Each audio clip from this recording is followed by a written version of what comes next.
right, so if you are somebody who is interested in flexible seating, but you're a little nervous about implementing it in your classroom because either A, you think it's going to be really expensive, or B, you're a secondary teacher and you think that flexible seating is only for the primary grades, this is the video for you. All right, now we have an entire resource in the resource library called 5 Inexpensive Flexible Seating Ideas. And we've also put it down below in our resources here because I want you to download this. I think this is such a valuable resource because, again, when we're looking at other people's classrooms and how they've set them up, some people go wild with flexible seating options and it looks like you're like at somebody's house, right? It's beautiful, but holy Hannah, they had to have spent like so much money on that stuff. Even if they found the dining room table and chair set and the couches and whatever at a yard sale, even then it's got to cost them some significant moolah. So we want to look for alternatives that are cheap, but also really helpful for students. It makes that homey feel, and they're transportable. So Amy Tregonese has actually shared this awesome list with us. I just kind of want to go through it briefly to give you some ideas. First of all, you're going to want to check with your custodian to see if they can raise or lower tables, because sometimes students need to stand instead of sit. And so if you have a table that could be risen or raised, lengthened with the legs, students can stand at that table instead of having to sit all the time. So you could have tables at various heights if your custodian can change that up for you. That also could apply to desks, by the way. So if you want to have standing desks, that's fine too. That absolutely works. Another idea that Amy shares is flexible seating at thrift stores and garage sales. So yes, you can find some great deals. And if you're a little handy, you can even buff out those scratches and repaint or reseal for pretty cheap. I know that when I was right out of college and I needed to get a coffee table, I found it at a garage sale for 20 bucks. So for me, that was really helpful. And I know that if you're putting that in your classroom, 1 or 2 signature pieces, if you will, that are like that you can look for at a thrift sale, a garage sale, any of that you can kind of buff up or even have students treat it like a collaborative art project are awesome. So I've actually walked into classrooms where they got a what they called a dumpster dive, where they actually went to somebody's house that was just tossing out a old coffee table. They loaded it up on their vehicle, they took it to school, and they had their students create a mural on it with paint and all kinds of different materials. And it turned out fantastic. It also became a learning experience because they wanted to do it with grids. So they transformed it into a math lesson. And so the kids then created their work on the coffee table as a math lesson, and it stayed with them throughout the year. And it also was able to be used for the following year's group. So you might find a great deal that way as well. All right, another idea is to use old crates for seats, and all you have to do is add some cushions. So if you are a great seamstress, awesome. I am not a great seamstress. However, you can get some cheap cushions at Target or Walmart or wherever you're at, and then take some old wooden or better yet, plastic crates, and then just lay the cushions over top. So turn them over and lay them on top. They can become seats. If you are a seamstress, or even if you have limited sewing skills like I do, you can get some cheap batting as well as some pretty fabric and just sew across the edges. I mean, I did that in 6th grade as a home ec project. I think we can manage that. And so that's an even less expensive kind of idea to create cushions to use on top of crates. Something you may have not considered, which I hadn't until Amy brought it up, was using pop-up tents.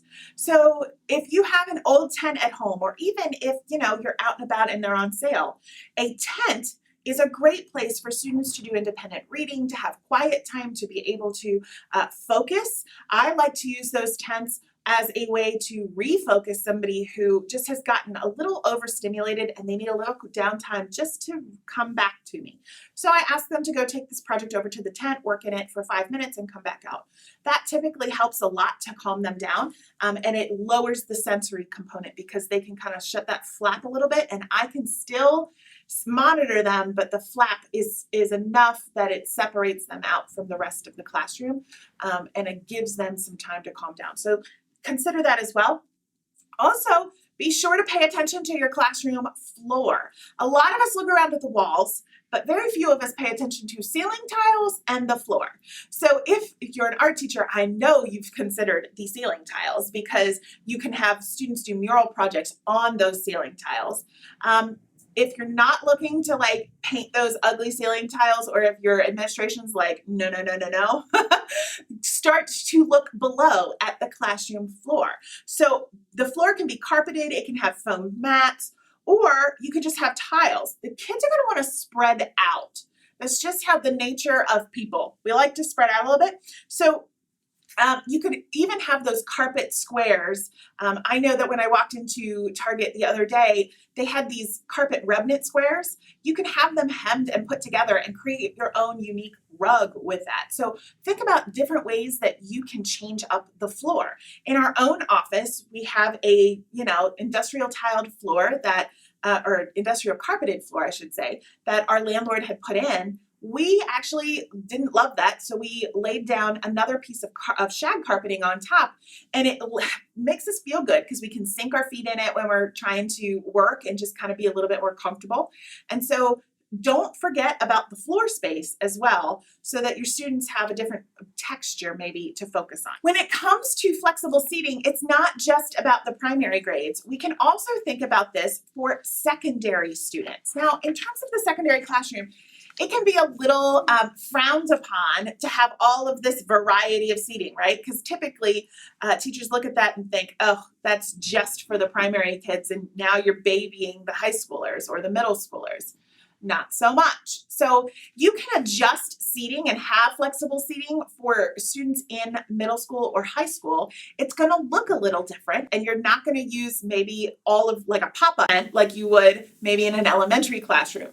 However, I want you to still think about how you can shift a classroom and move seating around in a way that's conducive for students to converse in different ways, and also is easy on you when you have hundreds of students coming in and out every day as classes change. So a couple of things to keep in mind. Try theater seating.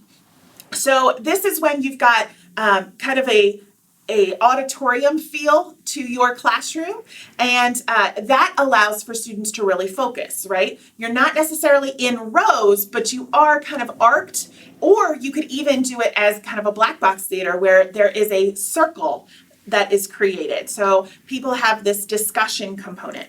You could have groups and pairs. So have your seats be movable enough that you can move them into small groups, or have students move them into pairs so that they can work collaboratively in one section of the lesson and then move them apart for the second section of the lesson where it's more independent work.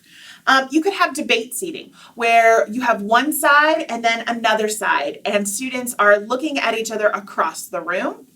Again, you could have discussion pods, so you could move small circles with those desks.